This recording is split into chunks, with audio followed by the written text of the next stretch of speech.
Bonjour à tous et bienvenue dans Afro Vibes.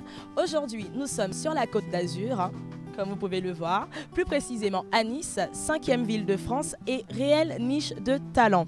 Justement, nous allons rencontrer un aujourd'hui de ces talents. Son nom, c'est Badou Mandiang. Je sais que comme ça ne vous dit pas grand-chose, mais vous allez voir, sa musique va faire beaucoup plus que vous parler. Alors, vous me donnez un instant, on va le rejoindre pour qu'il puisse nous en dire un peu plus sur lui. Bien sûr. Bah, écoute, ça fait longtemps. Oui. Très longtemps. Très bien. Bah, je sais pas si tu sais pourquoi on est là aujourd'hui. La surprise que je vais vous découvrir. D'accord. Bon bah c'est une très bonne chose. Je vais pas trop te prendre ton énergie là maintenant parce qu'on va changer de lieu. On va aller s'asseoir tranquillement quelque part. Et puis comme c'est la première fois pour toi, je vais pouvoir te présenter aussi cette émission et tu vas, à la fin tu nous diras ce que t'en penses quoi. Ouais. Cool. Suma fàttalikoo fu ma jaar lan bay na sama njaboot man ci réew ma ni Sénégal sunu gaal lañ leen jox.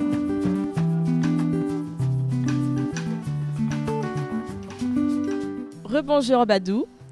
Voilà, on se trouve dans ce lieu super, toujours à Nice. Je sais pas, tu connaissais toi? Ben, ce lieu-là, non, mais disons que maintenant que je suis un peu niçois, on va dire. C'est quand même quelques années que je vis ici. Et c'est vrai que c'est un endroit superbe que je ne connaissais pas.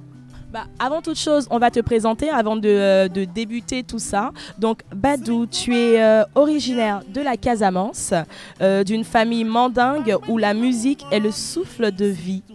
C'est très joli comme phrase. Qui est-ce qui a écrit ça? Parce que ça m'intriguait beaucoup quand je l'ai lu. Oui, je suis originaire de la région de Casamance, qui est le sud du Sénégal. En fait, c'est la région de mes parents. Mais moi, je suis né et grandi à Dakar. Je travaille avec des multifonctions, on va dire. Mon guitariste, Marco du groupe Watt, qui est très bien inspiré. Donc, il m'a mis cette belle phrase qui m'a suivi depuis un moment. Et puis, voilà. Aujourd'hui, on le retrouve dans la bio et c'est un peu l'identité de la culture mandingue. Bah justement, dans cette bio, j'ai vu que tu avais beaucoup voyagé et que c'était un peu ce qui définissait les différents mélanges qu'on retrouve dans ta musique. Tu as voyagé, tu as vu quel pays, comment ça t'a influencé au niveau de la musique? Qu'est-ce que ça t'a réellement apporté en fait? Disons que la musique, pour moi aujourd'hui, c'est une double vie en fait. La musique, c'est quelque chose qui m'apporte beaucoup. Moi, je suis un adepte de la diversité et un adepte de rencontres. Donc, j'ai toujours aimé voyager à travers la musique, même que pas que la musique, mais voir autre chose, rencontrer du monde. Mais aujourd'hui, j'ai la chance de travailler avec de super bons musiciens qui m'ont permis d'aller dans pas mal de pays, de voir d'autres cultures, de se mélanger à d'autres artistes, d'autres musiques qui aujourd'hui qui donnent cette petite richesse qu'on entend peut-être dans ma musique d'aujourd'hui. D'accord. Et parmi les pays que tu as fait, ça m'intrigue vraiment de savoir où est-ce que tu as voyagé et éventuellement savoir qui comme artiste tu as pu rencontrer là-bas. Des artistes, il y en a énormément. Je pense que je ne vais pas citer de noms pour ne pas frustrer l'un ou l'autre, mais il y a des musiciens très importants que j'ai pu croiser sur mon chemin, comme Youssou N'Dour, que j'ai pu assister à sa balance à Cannes. J'ai fait la première partie d'Omar Pène, j'ai fait la première partie d'Ismaël Lolo, j'ai fait une belle rencontre avec Etienne Mbappé. Donc les pays, oui, il y en a pas mal. Donc l'année dernière surtout, j'ai beaucoup bougé vers la Suisse, vers Berlin, enfin pas mal de pays, voilà. Et c'est ça qui donne cette richesse de la diversité que je voulais en moi. D'accord. Et donc je ne te demande pas trop ce que pensaient tes parents de la musique et du fait que tu aies envie toi-même de faire de la musique, mais ce qui m'intéresse le plus, c'est comment t'ont-ils donné cet amour pour la musique? Est-ce que l'un de tes parents chantait, pratiquait dans l'instrument? Comment c'est arrivé? Parce que je relis la phrase, hein, donc tu es d'une famille mandingue où la musique est le souffle de vie. Donc ça veut dire beaucoup de choses. Avant de répondre à cette question, j'aimerais dire une chose qu'un grand artiste au Sénégal a dit, que la musique aujourd'hui n'est pas en fait de famille. C'est un métier, donc il faut savoir aimer cette chose, pouvoir vraiment s'appliquer dedans et être sérieux. Moi, je suis d'une famille mandingue, mais il ne veut pas dire que en fait, mes parents ils chantent. Il y a l'amour de la musique qui a toujours été dans la famille, Mais en fait, la musique, je l'ai toujours pratiquée en fait, depuis tout gamin, comme tout petit en Afrique. On est toujours en train de tapoter sur des petits pots, les guitares qu'on fabriquait avec des pots de tomates et un peu les fils de pêche. Donc on se faisait pas mal de sonorités. Et la musique, c'est quelque chose qui m'a rattrapé après, comme je disais tout à l'heure, ma double vie. Donc moi, je suis venu en France pour jouer au football. Donc voilà, le foot, ça a été une étape dans ma vie. Donc j'ai eu pas mal de contraintes avec des blessures, opérations au genou et tout. Donc voilà, après j'avais fait déjà quelques pays avec le foot. Et quand je suis revenu sur Nice, le goût de musique m'est arrivé vraiment avec des amis avec qui on papotait tout le temps, des étudiants qui n'avaient rien à voir aussi avec la musique. Donc on avait quelques messages à passer. Mais ces messages-là datent quand même de maintenant une dizaine d'années. Quand on voit avec tout ce qui se passe aujourd'hui avec les jeunes qui viennent en pirogue. Et nous, on avait cette vision déjà pour dire qu'on allait appeler le premier groupe avec lequel on avait qui s'appelle Khalima, qui veut dire en sénégalais la plume. Donc on avait envie d'écrire beaucoup de choses et de passer des messages, être la voix des sans-voix, voilà. Comment tu as fait la transition entre le football et la musique? Qu'est-ce qui s'est passé? Oui, donc bonne question. Le chant, je vais te raconter, tu vas certainement rire, parce que je me suis retrouvé un jour avec justement 2 copains étudiants avec qui on était là depuis plus de 20 ans maintenant, on est ensemble. Et en fait, on s'est retrouvé avec une association, avec un grand frère qui était musicien, qui jouait en fait, qui devait venir à cette soirée et qui n'est pas venu. Donc moi, je devais assurer des parties de piano, des copains avec des percus, enfin on devait boucler la soirée, mais il n'y avait pas de chanteur.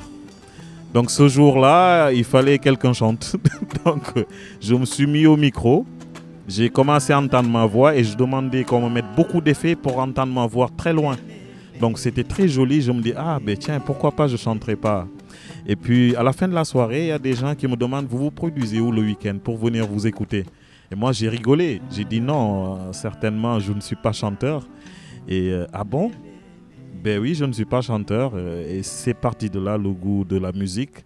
On a commencé à faire des petits plans, voilà, comme tout le monde, hein, dans les pubs, les bars. Et puis jusqu'au jour où j'ai eu une super belle rencontre dans ma vie qui a tout changé parce que justement on était dans un lieu à Nice, dans le Vieux-Nice, où on jouait tous les week-ends. Il y a une association de médecins qui sont venus pour œuvrer pour l'Afrique et voulaient un groupe africain, donc ils sont tombés sur nous. Nous, on est partis avec cette belle soirée, donner notre contribution. Et puis là, j'ai croisé une personne très importante qui était le directeur du Palais des Festivals de Cannes, qui m'a entendu, qui m'a laissé sa carte et il me dit, il faut que tu viennes me voir parce que j'ai quelque chose à vous proposer. Et le goût de vraiment chanter est parti de là. J'ai commencé à travailler, à découvrir des lacunes, pas mal de choses. Et puis voilà, 21 juin 2009, j'ai fait ma première partie de justement l'artiste qui s'appelle Omar Pène, une emblème chez nous au Sénégal. C'était un rêve de gosse pour moi. Et puis je me suis retrouvé sur scène avec 13 musiciens pour la première fois. Voilà. C'est une sacrée aventure. Bah, tu n'attendais pas en tout cas grand chose de la musique, si ce n'est juste jouer pour le fun, quoi. Aujourd'hui, on se rend compte que la musique devient de plus en plus difficile. Mais nous, comme je le dis toujours jusqu'aujourd'hui, en fait, on joue toujours pour se faire plaisir. Voilà, donc on avait tous des métiers à part et on faisait la musique pour se faire plaisir. Et aujourd'hui, on se rend compte quand même que la vision qu'on avait il y a 10-12 ans, c'est ce qu'on retrouve aujourd'hui. Et c'est pour cela que mon combat ne s'arrêtera pas, parce qu'on est encore là pour défendre, tu vois, ce qui se passe en Afrique. Je pense qu'on ne peut être que porteur de voix avec tout ce qu'on voit. Donc il ne faut plus rêver, parce qu'ici c'est beaucoup plus compliqué. Donc je pense qu'il faudrait qu'on réveille les consciences. D'ailleurs, je vous donne un scoop, je suis en train d'écrire un livre dessus. Voilà. Ça, en tout cas, on le gardera pour la prochaine fois. Je suis contente qu'on puisse avoir des scoops ici. Et pour revenir sur ta carrière musicale, en 2008, tu as sorti un premier album, tout naturellement, après tout ce que tu viens de nous raconter, qui s'appelle Diam. Qu'est-ce que ça signifie, Diam? Diam, en fait, ça veut dire esclave. Mais je m'explique. Si tu veux, le premier album a été un hommage à la femme. Donc c'est Woman is not slave. Donc la femme n'est pas esclave. Le premier album c'était dédié vraiment à la femme. Donc d'où Jam, quoi. Et il y a eu quelque chose en particulier qui t'a donné envie ou qui vous a donné envie à ton groupe et à toi d'écrire sur la femme, ou c'était juste un hommage pour les sœurs, les cousines, les mères Tu sais, avec tout ce qui se passe aujourd'hui, la femme a encore subi pas mal de choses. Donc je pense que c'est toujours d'actualité. Et on ne peut que rendre hommage à la femme. Donc nous, on a été très sensibles à ça et on ne pouvait pas faire autrement. Et puis comme tout étranger comme moi qui vient ici, pense toujours à sa mère, à ses sœurs, à ses amis qu'on a laissés au pays. Il n'y a pas que les femmes d'ailleurs, mais bon, je veux dire, la femme est très importante et garde une place très importante dans notre vie. En 2010, après ton premier album Diam, tu as sorti le single Listen to Me qui a fait sensation.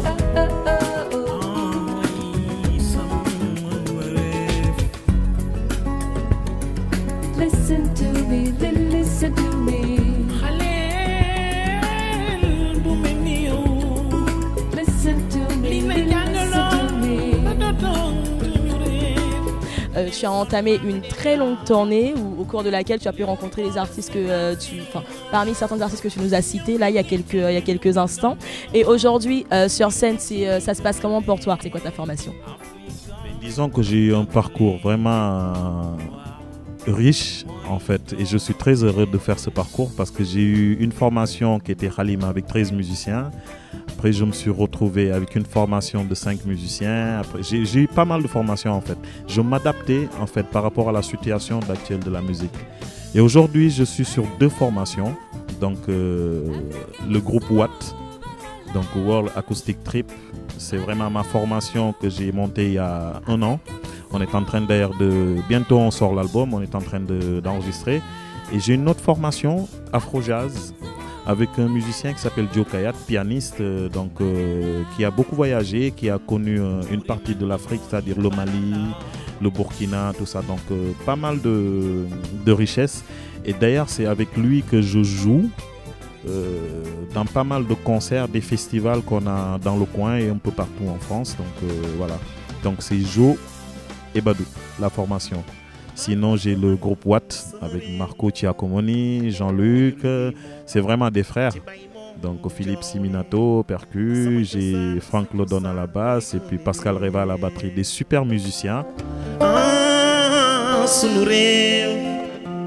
Sama cosaan ak sa cosaan ñooy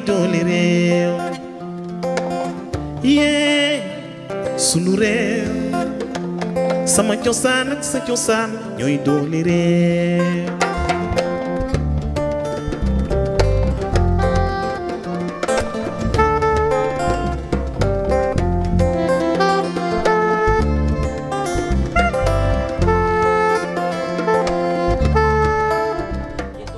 Comment tu qualifierais ta musique? Moi je la qualifie de musique hybride parce qu'on retrouve beaucoup de sonorités là-dedans. On retrouve de la musique mandingue, on retrouve un peu de reggae, on retrouve un peu de jazz. C'est de la musique black quoi, à proprement dit. Toi tu l'appelles comment toi ta musique? Histoire qu'on puisse savoir. Déjà je suis un citoyen du monde. Donc je pense que j'ai ma place un peu partout et je peux vivre n'importe où. Et c'est ce que je veux qu'on retrouve dans ma musique. On peut m'amener dans le country, le jazz, le blues, la pop music. Tant qu'on fait de la musique, une sonorité qui sonne bien dans l'oreille des gens, moi ça me va. Et c'est cette identité que j'ai envie d'avoir, c'est-à-dire de me coller à tout. Sur ces douces paroles, on va se quitter. Pour l'instant, on revient dans pas très longtemps, on va bouger, je vais rester avec Badou. Je ne sais pas si ça lui fait plaisir ou pas, mais en tout cas, je ne compte pas partir jusqu'à ce qu'on puisse en savoir un peu plus sur lui. Et puis je vous donne rendez-vous dans quelques instants.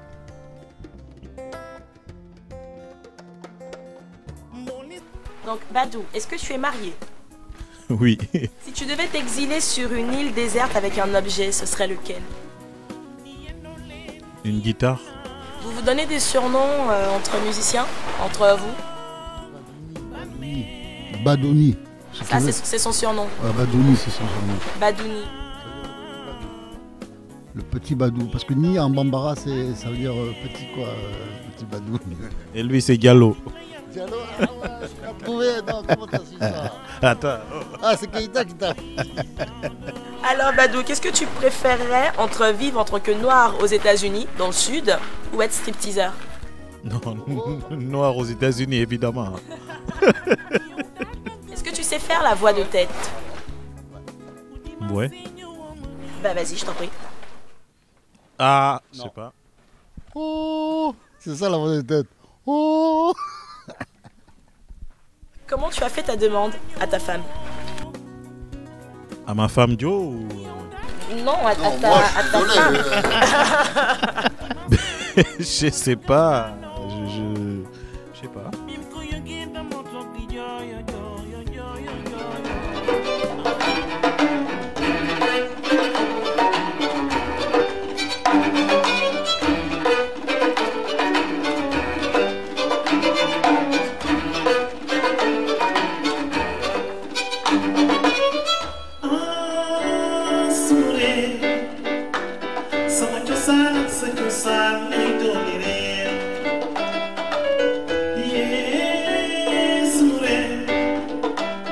Someone to